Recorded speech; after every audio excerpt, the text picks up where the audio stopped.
Hello আসসালামু আলাইকুম, this Anik and welcome to the brand new episode of review show.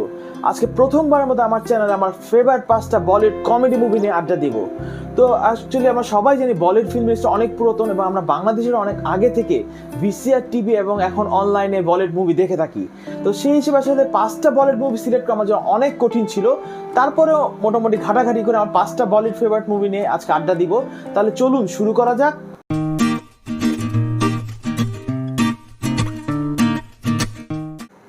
আড্ডা শুরুতেই বলে নিতে চাই, আজকে যে 5টা কমেডি মুভি দিয়ে আড্ডা দিব সেটা হবে র্যান্ডম বেসিসে, কোনো র্যাঙ্কিং বেসিসে নয়।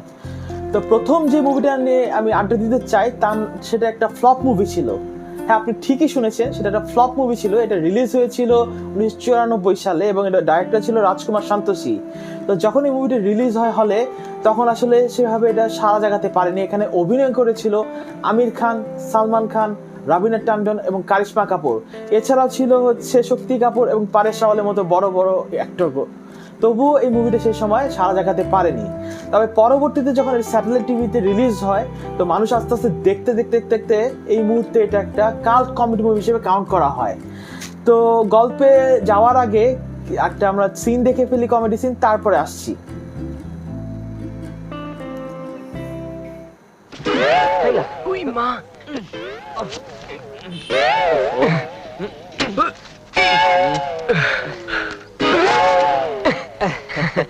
देखा फिर वही हो गया ना। आइए प्लीज प्लीज, पहले आप। नहीं पहले आप। नहीं आइए ना पहले आप। प्लीज मैं रिक्वेस्ट करता हूँ आपसे। पहले आप। पहले आप में नवाब साहब की गाड़ी छूट गई थी। बॉबी फिल्म में राज कपूर साहब ने यही बताया है। अब ये गाड़ी ना छूटे इसलिए पहले मैं चलता हूँ, आप लोग बाद में आइए। अच्छा चलिए प्लीज। आइए। आप करते क्या है? जी कुछ नहीं। अच्छा मेरा मतलब है जी कुछ करने की जरूरत नहीं पड़ती। बाप ने बहुत कमाया है, बाप का बहुत बड़ा बिजनेस है, बहुत बड़ा कारोबार है। कौन सा बिजनेस? गारमेंट्स का बिजनेस है। हम लोग गारमेंट्स एक्सपोर्ट करते हैं। यहाँ कुछ नहीं आता है, सब बाहर जाता है, सब बाहर जाता है। नाम सुना होगा आपने, चौधरी एंड सन्स। हाँ चौधरी एंड सन्स। सुना है, नाम सुना है।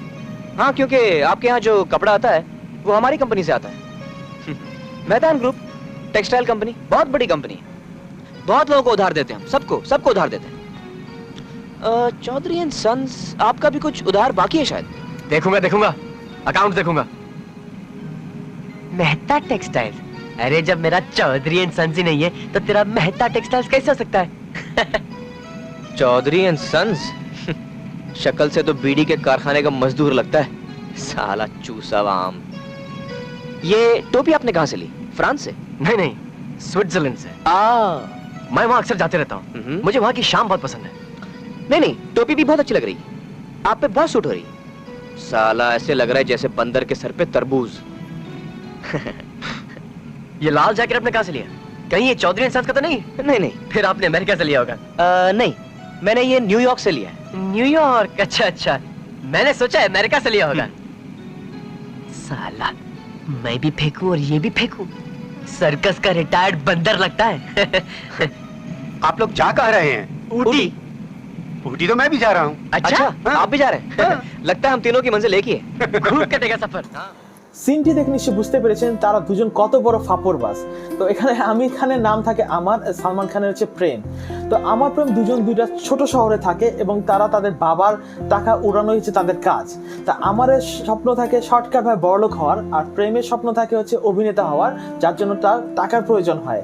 তো এমন সময় তারা আসলে পেপারে বিজ্ঞাপন দেখে যে একজন বিদেশ ফেরত মেয়ে আসে যে কিনা ভারতীয় একজনকে বিয়ে করতে চায় এবং কোটিপতি মেয়ে থাকে।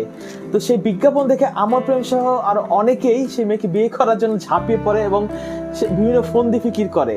তো আসলে আলটিমেটলি কে এই মেয়েকে বিয়ে করতে চায় এবং সেই বিয়ের চেষ্টা করার সময় আর কি মজাদার ঘটনা ঘটে, তা জানতে হলে অবশ্যই মুভিটি দেখতে হবে। তো এবার আসা যাক রেটিং নিয়ে। তো IMDb রেটিং এই মুভিটার অনেক কম, 8.1 আউট অফ 10। আর আমি যদি আমার রেটিং দিই তার ডেফিনেটলি এটাকে 10-এ 10 দিব। তো যারা এখনো মুভিটি দেখেননি তারা অবশ্যই মুভিটি দেখবেন। সেকেন্ড যে মুভিটা নিয়ে আড্ডা মারবো তার নাম হচ্ছে গোলমাল। নামটা শুনে অবশ্যই আপনি ভুল করছেন, এটা রোহিত শেট্টি এবং অজয় দেবগনের গোলমাল নাম। এটা 1979 সালে ঋষিকেশ মুখার্জি পরিচালিত এবং আমোল পালেকার, উৎপল দত্ত আমার খুবই পছন্দের অ্যাক্টর অভিনীত একটা মুভি, যেটা আসলে আমি কেন দেখেছি বা কোথা থেকে দেখেছি নিশ্চয়ই অবাক হচ্ছে না, এত পুরনো একটা মুভি। আসলে যখন টিভিতে সেই প্রথম দিকে আমাদের বাংলাদেশে আসলো ডিশ এন্টিনা, তখন হয়তো বা কোনো সময় দেখেছিলাম, এবং এই মুভিটা এখনও টিভিতে যখনই দেখি অবশ্যই দেখি, কারণ আমার খুবই পছন্দের একটা মুভি। তো গোলমাল মুভির গল্পটা বলার আগে চলুন একটা সিন দেখে নিই।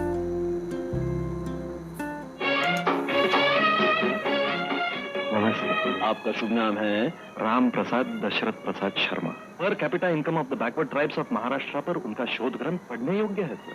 किसकी बात कर रहे हैं आप? रेले सर, प्रोफेसर रेले। अभी आपने एक लड़की को जाते देखा?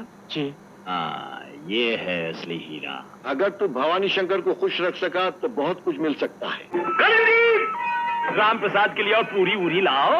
नहीं सर, यही बहुत नहीं, अभी कहाँ बहुत हुआ, बहुत तो अब होगा बेटा। नहीं खाओगे तो ताकत कैसे आएगी, और ताकत नहीं होगी तो पुलिस की मार कैसे सहोगे बेटा।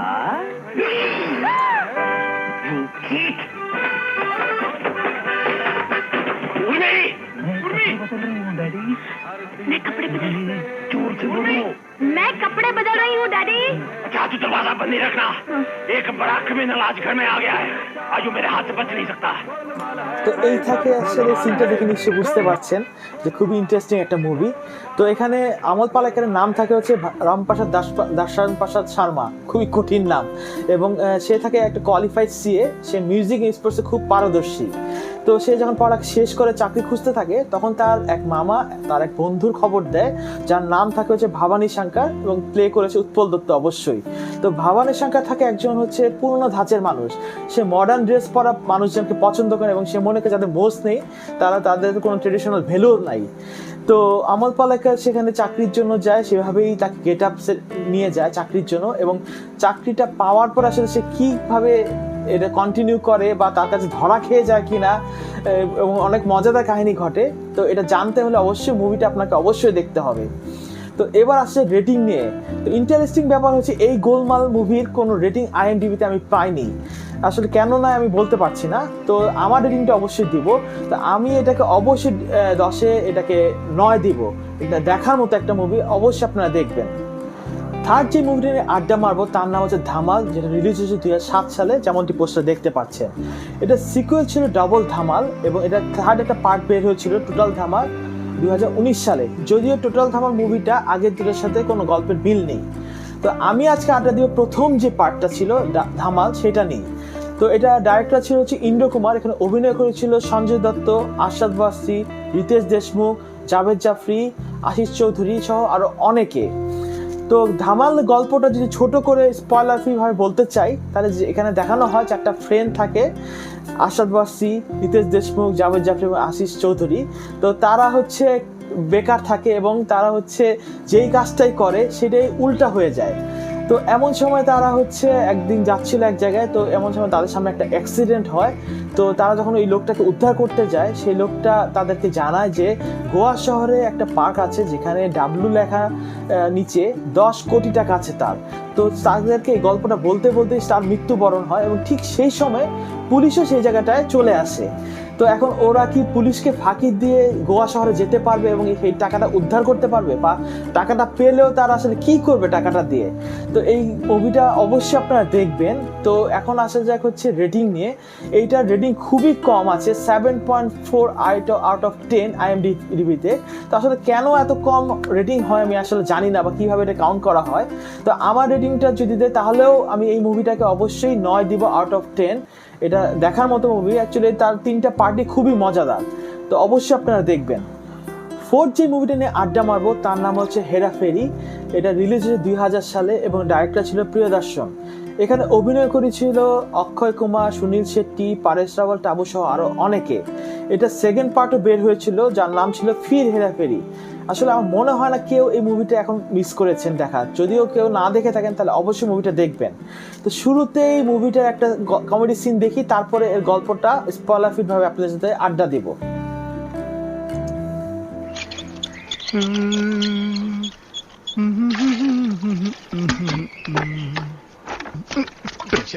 प्रेशर आ गया हाय, प्रेशर आ गया हाय।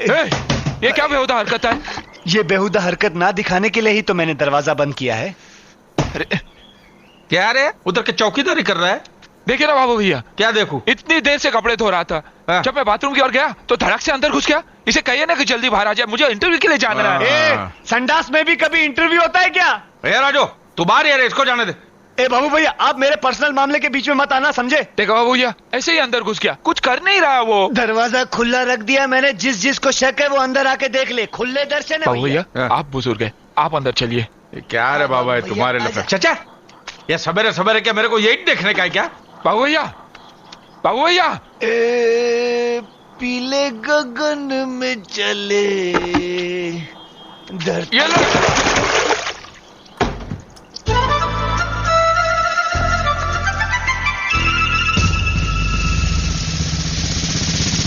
तो रुक चश्मुदीन, रुक। बाबू भैया, बाबू भैया, हाँ? बाबू भैया, बाबू भैया, बाबू भैया, तुम ठीक तो? मैं छाती फोड़ा रे, बाबू भैया, तुम ठीक तो? मार साले का खोपड़ी तोड़ साले का, मेरा छाती तोड़ा रे। अबे भागता कहाँ रो साला? दम है ले लिया उतरिया। मारो बाबू भैया, बाबू भैया, जय महाराष्ट्र, पकड़ दिया। जब भी देता देता छप्पड़ फाड़ के। যেমনটি সিনে দেখলেন, আসলে এই তিনজনের মধ্যে ইঁদুর বিড়াল সম্পর্ক থাকে সারাটা মুভি জুড়েই।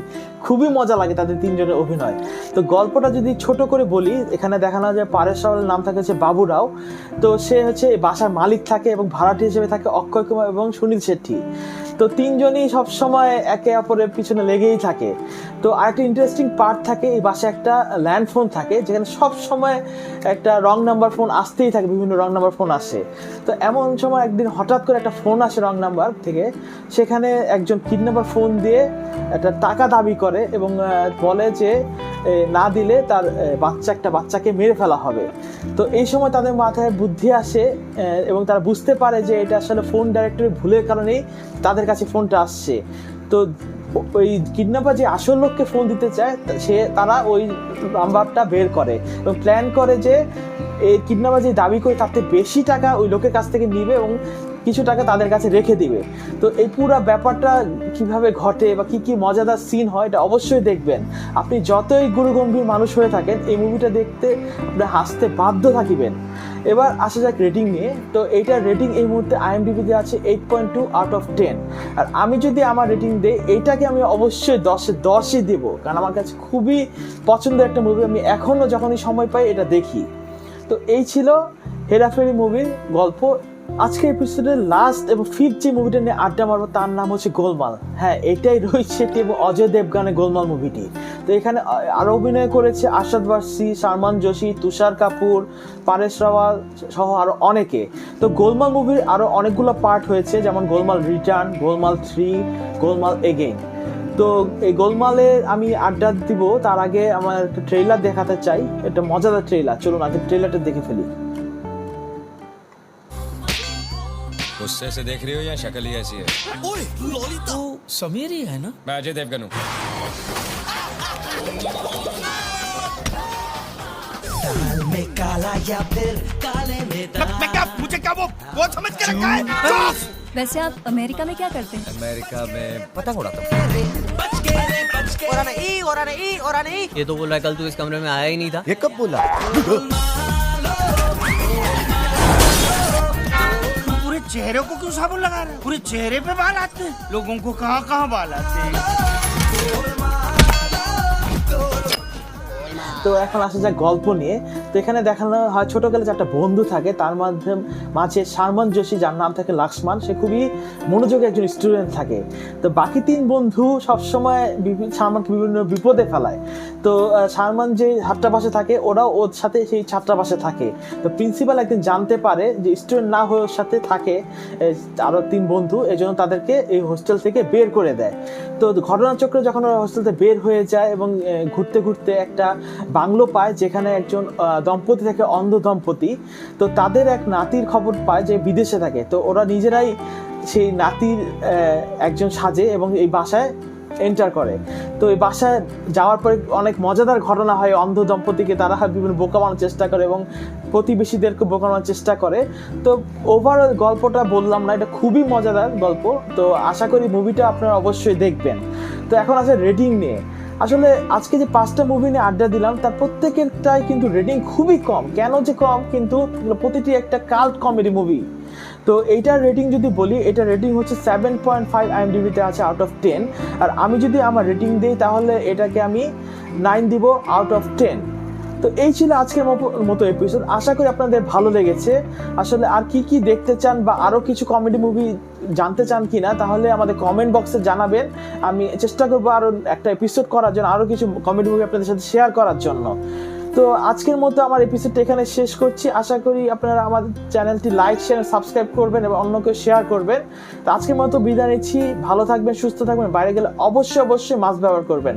আল্লাহ হাফেজ।